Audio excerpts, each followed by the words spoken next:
앞에 나와서 기도할 때 하나님을 만나게 되는 복된 새벽이 되기를 간절히 소원합니다. 이제 우리 조용히 기도하면서 하나님 앞으로 나아가겠습니다.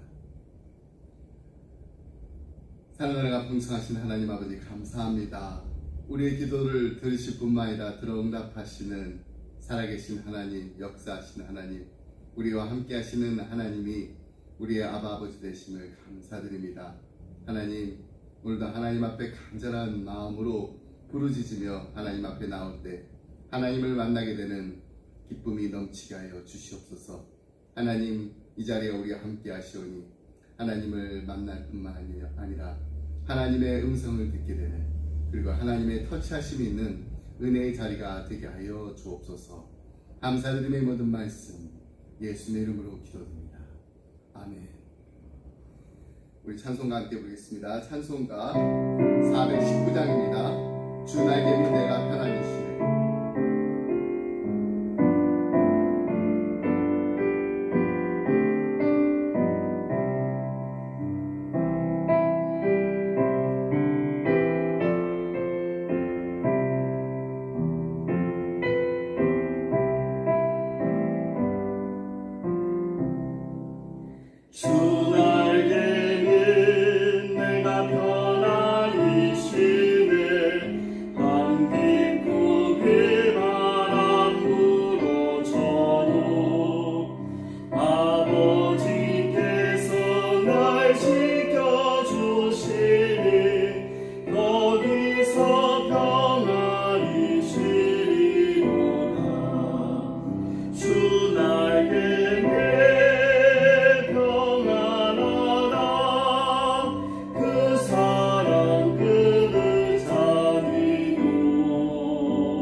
오늘 함께 나눈 말씀은 룻기 4장 11절로 22절 말씀입니다.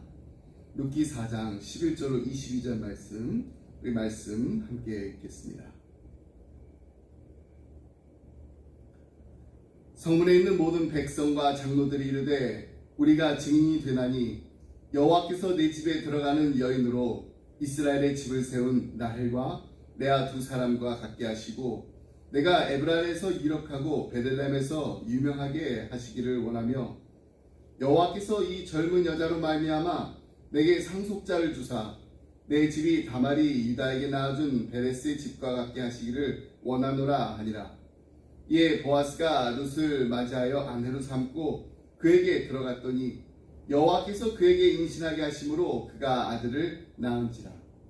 여인들이 나오미에게 이르되 찬송할지로다. 여호와께서 오늘 내게 기업 물을 자를 없게 하지 아니하셨도다. 이 아이의 이름이 이스라엘 중에 유명하게 되기를 원하노라. 이는 내 생명의 회복자이며 내 노년의 봉양자라. 곧 너를 사랑하며 7 아들보다 귀한 내 며느리가 낳은 자로다 하니라. 나오미가 아기를 받아 품에 품고 그의 양육자가 되니 그의 이웃 여인들이 그에게 이름을 지어주되 나오미에게 아들이 태어났다 하여 그의 이름을 오벳이라 하였는데 그는 다윗의 아버지인 이새의 아버지였더라.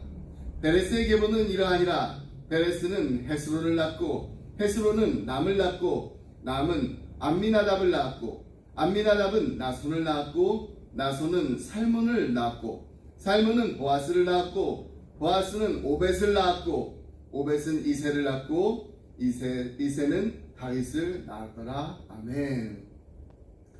네, 필립 얀시가 쓴 놀라운 하나님의 은혜라는 책이 있습니다. 영어 제목은요, What's so amazing about grace입니다. What's so amazing about grace? 여러분, 하나님의 은혜가 정말로 놀라우신가요? 우리의 삶에 넘쳐나는 하나님의 은혜가 얼마나 크고 놀라운가요? 이 질문에 대해서 룻기는 하나님의 은혜가 얼마나 놀라운지를 보여줍니다. 저는 오늘 룻기 말씀을 마무리하면서 하나님의 은혜에 대해서 생각하는 시간을 가지기를 원합니다. 그래서 우리 모두가 다시 한번 그 은혜에 놀라게 되길 바랍니다. 우리는 지난 한 달 동안 룻기를 읽어왔는데요. 오늘 그 아름다운 결말이 맺어집니다. 드디어 보아스와 룻이 결혼을 합니다. 룻기 1장은 어땠습니까? 그 시작은 장례식과 같았습니다. 멀리 이방 나라에서 나오미의 그 남편이 죽고요. 또 그녀의 2 아들이 죽었습니다. 그런데 이 룻기의 마지막은 어떤가요? 장례식에서 결혼식으로 바뀝니다. 슬픔의 자리가 기쁨의 자리로 변하는 반전의 드라마가 시작된 것입니다. 사실 이 2 사람의 결혼을 보면서 궁금한 점이 생길 때가 많아요. 보아스는 상당히 나이가 많았을 텐데 나이 차이가 얼마나 됐을까? 보아스는 아내를 잃고 지내던 호랍이었을까? 아니면 아내를 두고 또 다시 룻을 아내로 맞이한 것인가? 룻기의 저자는 이런 내용에 대해서 언급하고 있지 않습니다. 다만 보아스가 룻을 아내로 맞이했다고만 말합니다. 오늘 본문에는 명확하게 나오지는 않지만은 많은 성경학자들이 짐작하는 것처럼 보아스는 일찍 아내를 여의고 자녀 없이 혼자 살고 있었던 것 같습니다.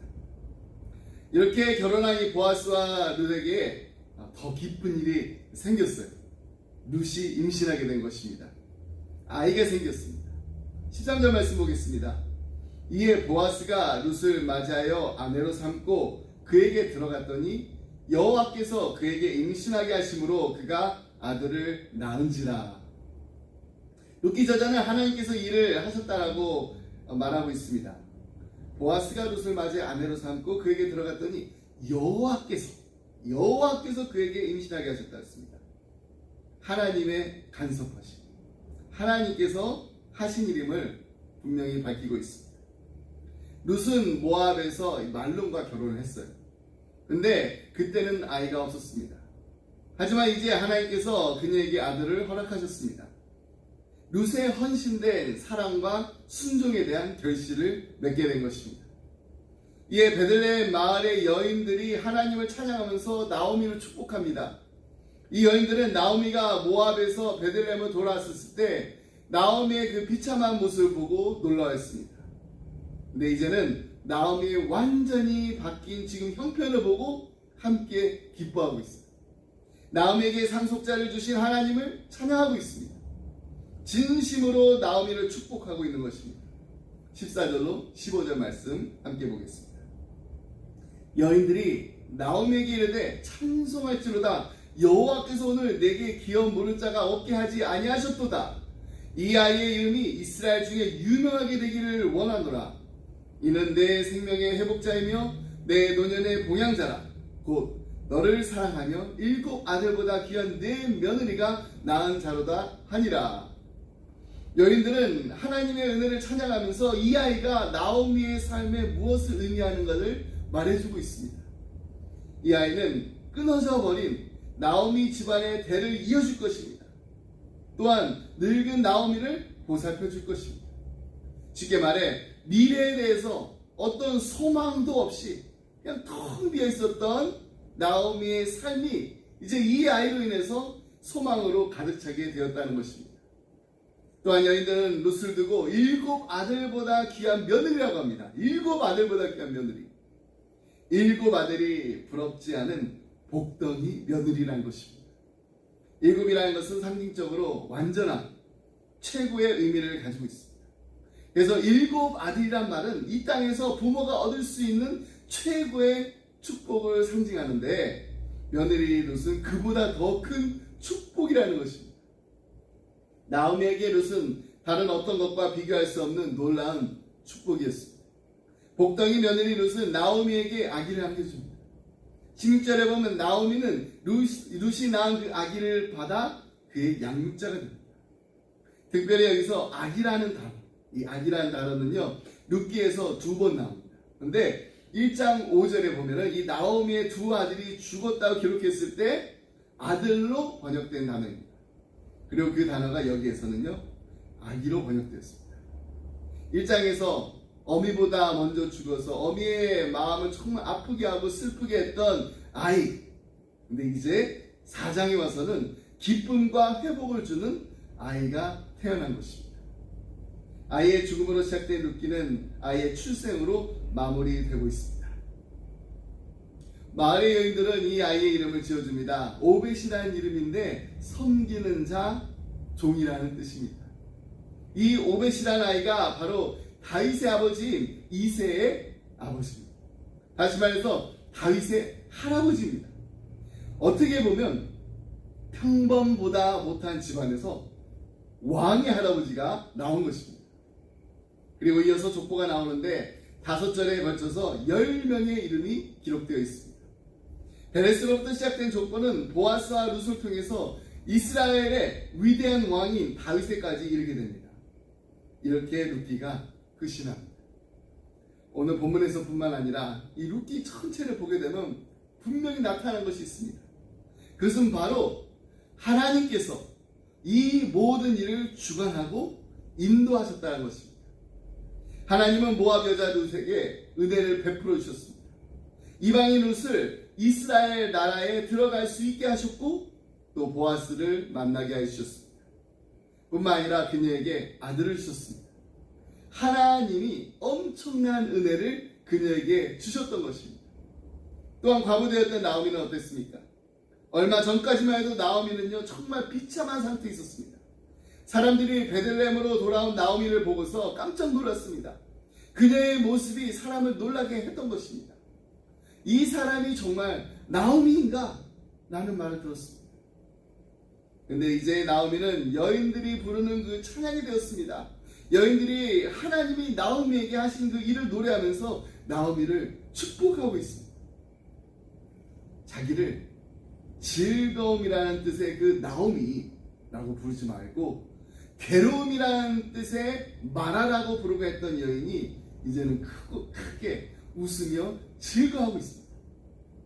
하나님이 텅 빈 손으로 돌아오게 만들었다라고 이렇게 괴로웠던 여인이 그 늙은 과부가 이제는 7 아들 안 부러운 며느리를 통해서 그 품에 그 손에 아들을 안고 아기를 안고 있는 것입니다. 반전입니다. 이 모든 반전의 주체는 누구이신가요? 바로 하나님이십니다. 근데 이것이 끝이 아니에요. 룻과 나오미는 자신들이 하나님의 은혜를 받았다라고 생각했을 것입니다. 먹을 양식도 주시고 다시 가정도 이루게 해주시고 또 자녀도 허락해 주셨습니다. 마을 여인들이 막 찬송을 하면서 하나님이 이 일을 하셨음을 막 고백했던 것처럼 룻과 나오미도 당연히 이 사실을 알고 있었을 거예요. 이 모든 일이 하나님이 그들에게 베푸신 은혜라는 것을 분명히 알았습니다. 하지만 그들은 다 알지는 못했습니다. 다 알 수 없었습니다. 그들이 받은 은혜가 얼마나 크고 놀라운 은혜인지 말입니다. 하나님의 은혜는요, 차원이 다릅니다. 그 크기가 다릅니다. 그래서 정말 놀라운 은혜입니다. 그래서 우리가 Amazing Grace라고 하죠. Amazing Grace. 하나님 그들에게 베풀어 주신 은혜는요, 그들이 생각하고 인지하는 것보다 훨씬 더 크고 거대한 은혜였습니다. 하나님은 그저 그냥 생계를 유지시켜 주시고 엘리멜렉의 그 가게를 그냥 지속시켜 주시고 가련한 과부를 구해주는 정도의 은혜를 주신 게 아닙니다. 비록 이들이 살아있는 동안에는 이 사실을 몰랐어요. 하지만 하나님은 이들을 이스라엘의 위대한 왕 다윗의 조상이 되게 하셨습니다. 뿐만 아니라 하나님은 이 이방 여자의 그 이름으로 성경을 기록해 하셨습니다. 룻기, 모압 여인 룻을 영원토록 익힐 말씀의 주인공이 되게 하신 것입니다. 그리고 그녀를 메시아의 촉보에 오르게 하셨습니다. 마태복음 1장 5절에 보아스는 룻에게서 오벳을 낳고 라고 분명히 기록하고 있습니다. 하나님은 룻기에 기록된 여러 사건들을 이끌어 가시면서 인류 구원의 큰 그림을 그리고 계셨던 것입니다. 그리고 그 위대한 일에 이들을 사용하셨습니다. 이해할 수 없는, 가늠할 수 없는 정말 높고도 또 깊은 은혜를 이들에게 베풀어 주신 것입니다. 룻이 천국에서 이 사실을 알았을 때 어땠을까요? 내게 임한 하나님의 그 은혜를 보면서 얼마나 놀랐을까요? 내가 무엇이기에, 내가 한 것이 무엇이라고 이렇게 이해할 수 없는 큰 영광을 누리게 하시는 걸까? 그렇습니다. 하나님의 은혜는 우리가 생각하는 것보다 훨씬 더 차원이 높습니다. 우리는 우리에게 임한 하나님의 은혜가 얼마나 크고 위대한 것인지 이 땅에서 결코 다 알 수가 없습니다. 우리가 어떤 은혜를 받았는지, 하나님께서 우리의 삶을 사용해서 어떤 드라마를 지금 만들어가고 계시는지, 우리를 또 어떤 위대한 일에 엮어 놓으실지 우리는 다 이해하지 못합니다.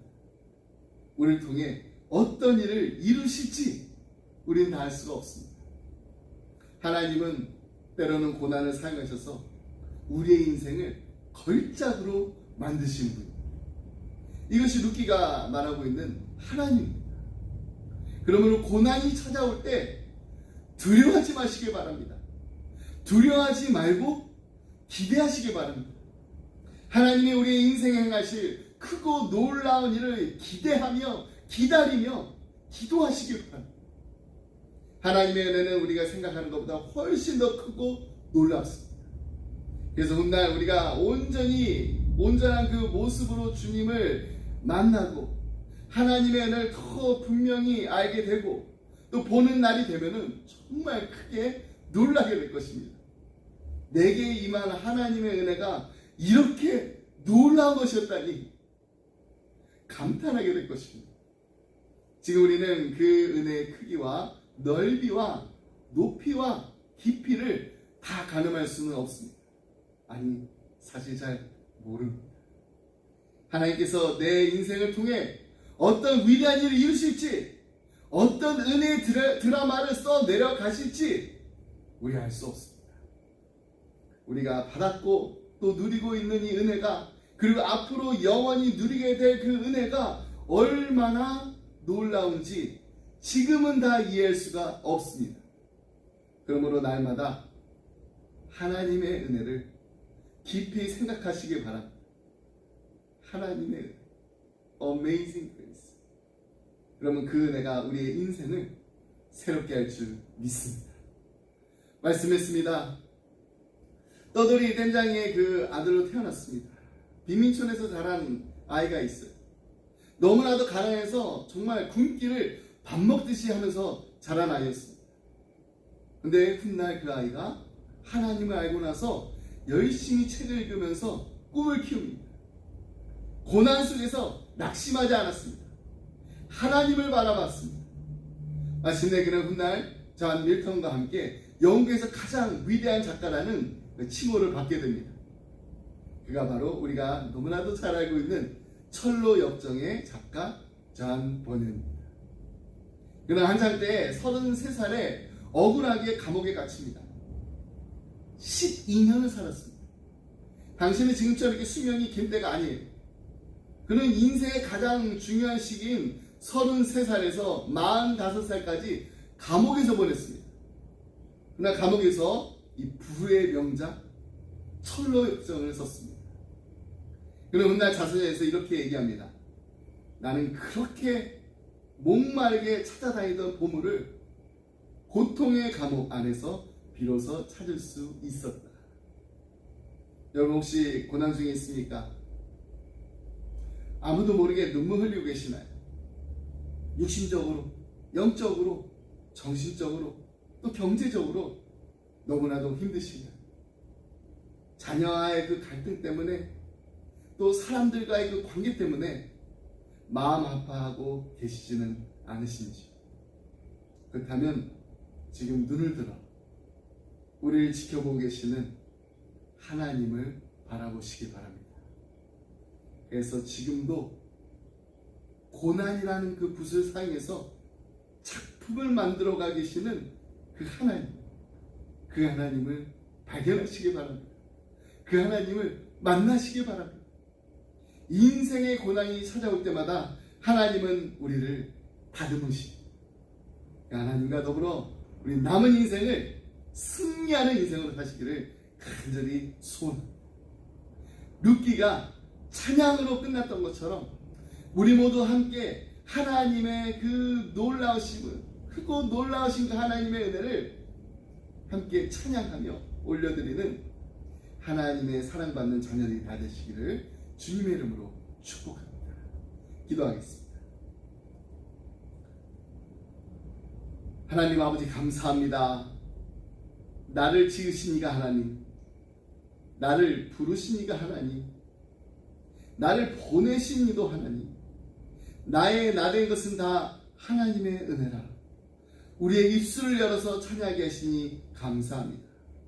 때로는 지치고 때로는 고나요 주저앉아 있을 때도 우리의 손을 꼭 붙잡아 주시고 다시금 일으켜 주시는 하나님의 따뜻한 사랑의 손길이 우리와 항상 함께 하심을 감사드립니다. 하나님, 우리의 인생의 모든 것을 주관하시는 하나님이 우리의 아버지 되시오니 오직 주님만을 바라보며 주님이 이끄시는 대로 순종하며 주님의 때를 기다리며 우리에게 행하신 크고 놀라운 일들을 기대하며 기도하는 기쁨의 가정들이 되게 하여 주옵소서. 사랑하는 우리 자녀들을 위해서 기도합니다. 이들이 하나님을 만나 인생의 반전을 꿈꾸는 하나님의 자녀들이 다 되게 하여 주옵소서. 하나님께 주시는 꿈과 비전을 붙잡고 이 땅을 살아갈 때 하나님의 마음에 기쁨을 드리는, 하나님의 얼굴에 미소 짓게 하는, 하나님 보시기에 아름다운 인생들이 다 되게 하여 주옵소서. 감사드리며 이 모든 말씀 예수님의 이름으로 기도드립니다. 아멘. 주님께서 가르쳐주신 기도 함께 하시고 계속해서 개인기도 나아가겠습니다. 하늘에 계신 우리 아버지여, 이름이 거룩하게 받으시오며 나라의 마옵시며 뜻이 하늘에서 이루어진 것 같이 땅에서 이루어지리이다. 오늘날 우리에게 일용할 양식을 주옵시고 우리가 우리에게 죄 지은 자를 사하여 준 같이 우리의 죄를 사하여 주옵시고 우리를 시험에 들지 말게 하옵시며 다만 악에서 구하옵소서. 대개 나라와 권세 영광이 아버지께 영원히 싸움나이다. 아멘.